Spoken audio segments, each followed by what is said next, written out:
Hello, this is Billy Core from the Nostalgia Mall, and you're probably wondering what the Gateway 2000 P5-90 is doing up on the workbench today.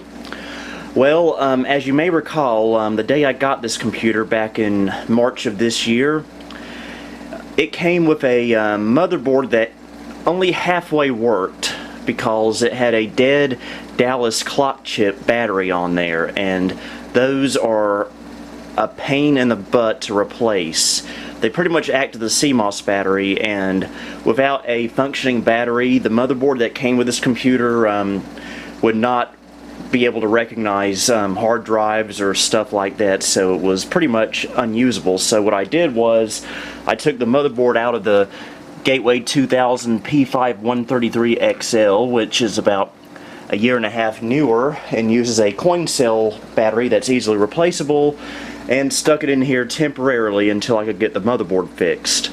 Well, unfortunately, despite having an offer from my friend Dude1 to replace the Dallas clock chip on that motherboard, I decided to do it myself because I needed to learn how to solder.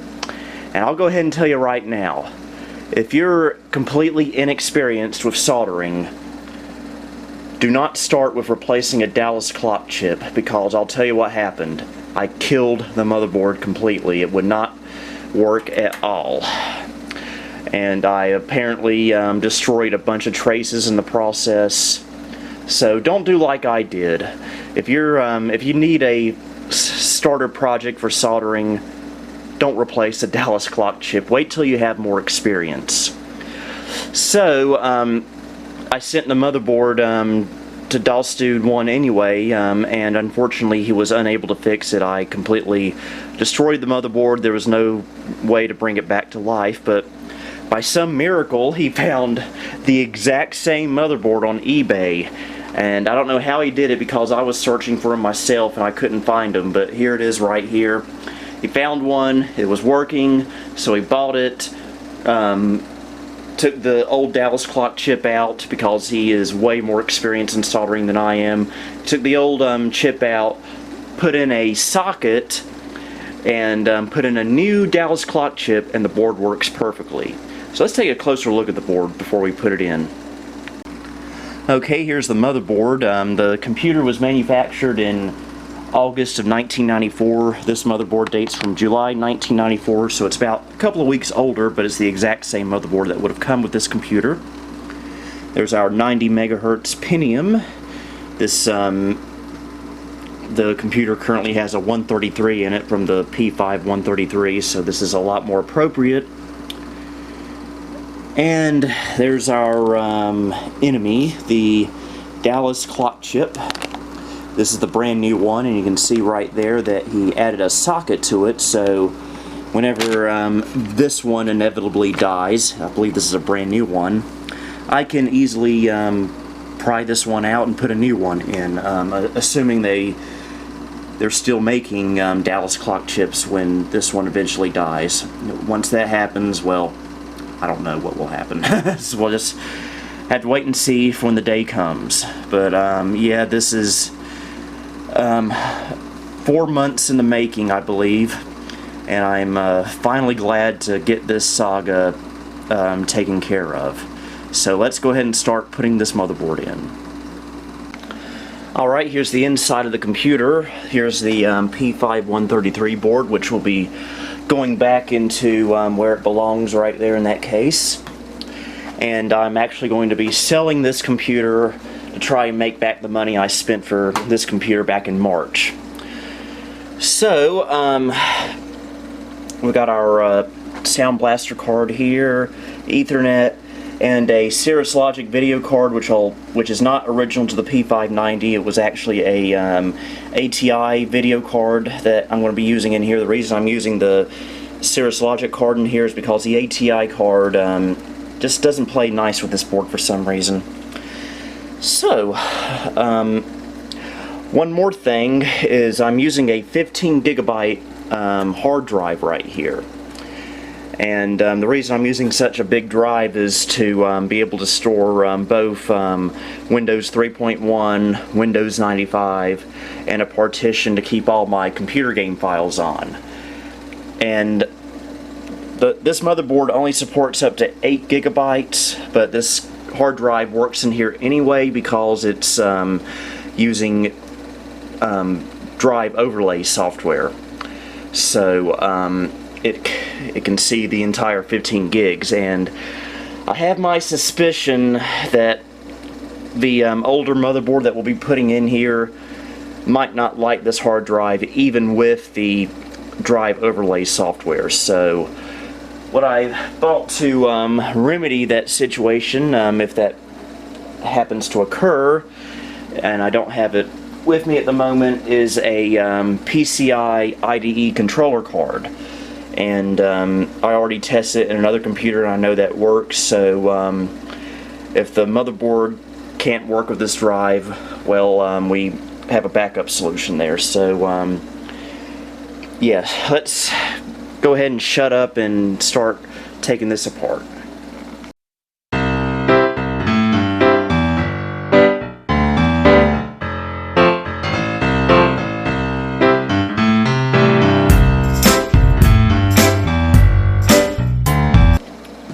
Okay, that didn't take long at all. Here's the P5-133 board in all its glory, with its very, very smart addition of a CR2032 battery holder.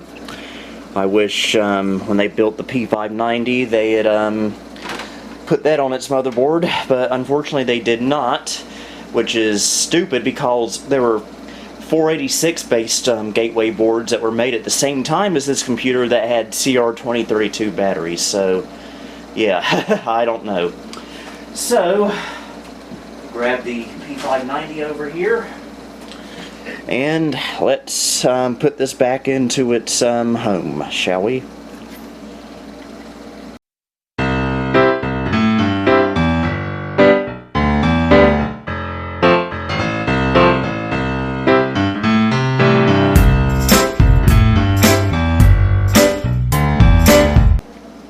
Okay, got the new motherboard in, cards in, everything connected to it. I hope properly, because some of these drive cables weren't keyed, which can be a problem at times for me.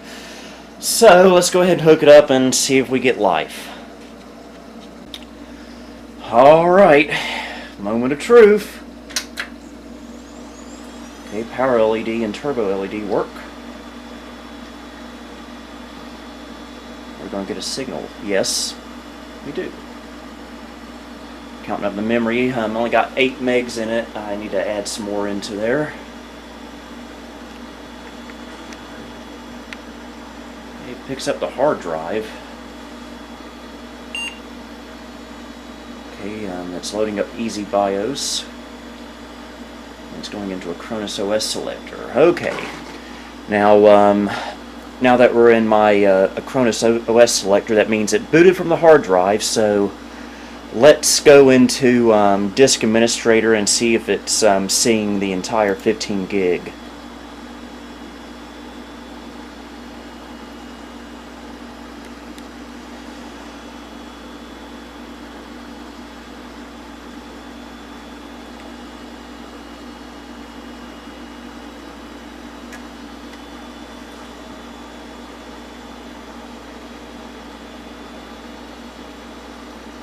Until the LED works, the hard drive.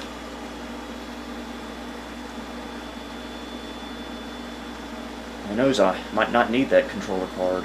Yep, 14 gigs, so yeah, we're not going to need that controller card after a while.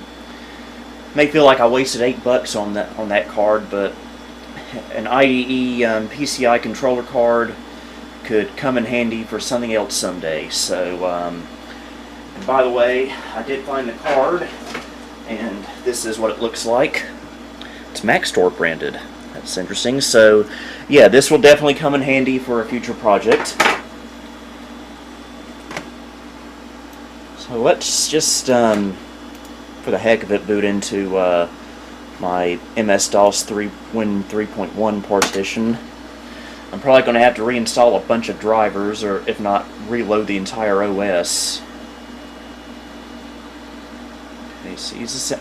Okay, it's not seeing the CD-ROM drive I'm either going to have to go into the BIOS and reconfigure something or check my cabling.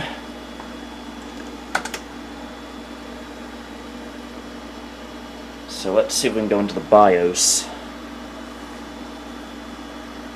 I just don't know what key.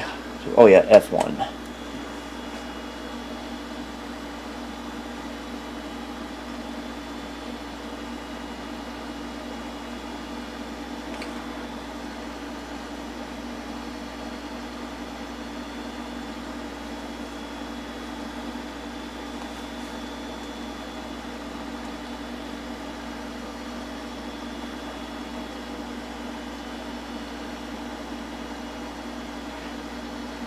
The video card in this computer, by the way, is a ATI Mach 64, which is the same card that's in my Aunt's Gateway 2000. And it didn't go into the BIOS for some reason, even though I told it to.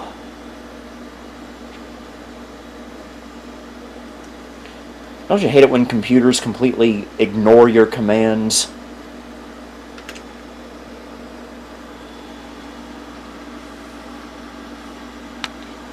Okay, we finally made it into the BIOS.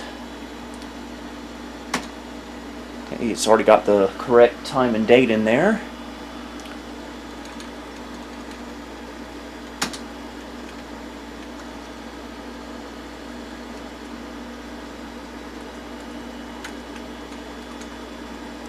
So yeah, I'm not sure if there's a way we can adjust it, the CD-ROM in the BIOS. We may have to check the drive cable, but it's really no big deal.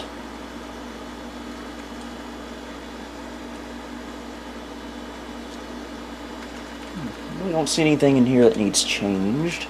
Peripheral management.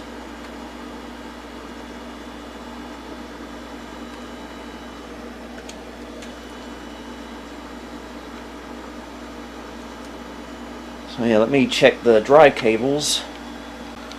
Okay, I flipped the CD-ROM cable around. It was one of the IDE cables that wasn't keyed, so that probably fixed it. I hope.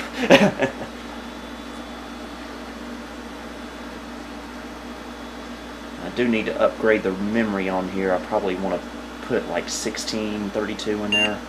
Probably 32. Okay, it didn't show up there, but these older computers, sometimes they don't show up in post, the CD-ROM that is. So let's just see if DOS sees it. Why did the...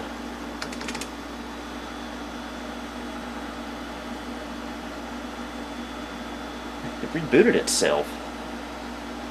I don't think it's supposed to do that.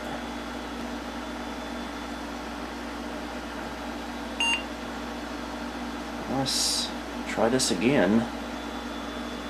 There's no reason why it needs to reboot itself.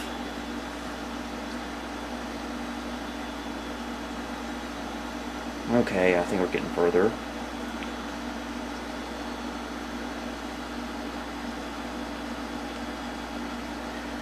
Alright, found the CD-ROM.